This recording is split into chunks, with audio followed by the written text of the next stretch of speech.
अरे माऊली, आज आहे बारस आणि आज बारशीच्या दिवशी उपवास सोडले जातात आणि आम्ही अजून पंढरपूरमध्येच आहोत आणि आज आमच्या दिंडीचं काल्याचं कीर्तन होणार आहे आणि त्यानंतर हंडी फोडली जाईल. हंडी फोडल्यानंतर पुरणपोळीचं जेवण बनवलेलं आहे.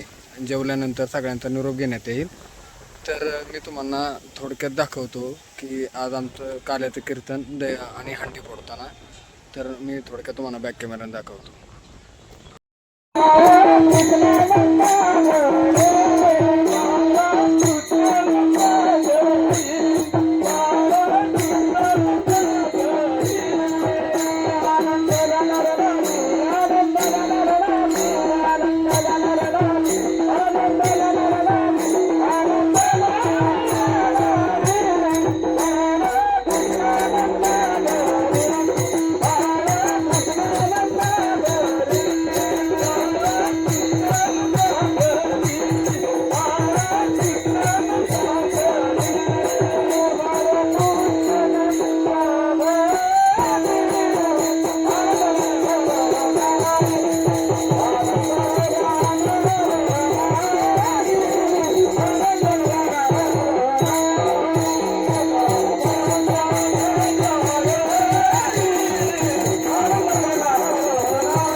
बाळकृष्णानंदा घरी आनंदल्या नरनारी.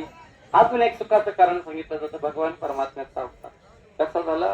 गोकुळामध्ये अवतार झाला, जन्म झाला, मथुरेमध्ये अवतार झाला. भगवान कृष्णाला टोपल्यामध्ये घेतलं वसुदेवाने. उचलेला कमळापती पायाची, उचलेला कमळापती, उचलेला कमळापती,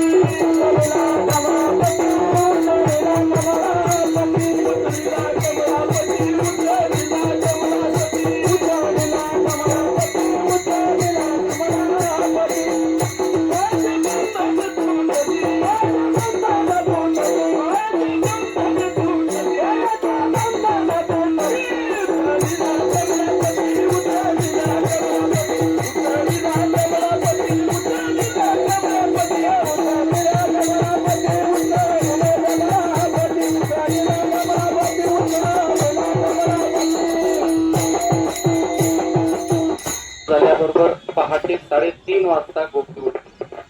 पहिली गोपी उठली त्या घरामधली नंदराजाची बहीण, तिचं नाव होतं सुनंदा.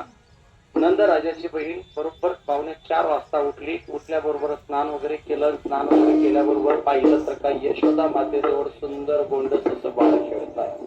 आणि सुनंदाला आनंद झाला, कारण नंद बाबाला 60 वर्षानंतर मुलगा झाला होता. किती? 60 वर्षानंतर मुलगा झाला होता नंद बाबा.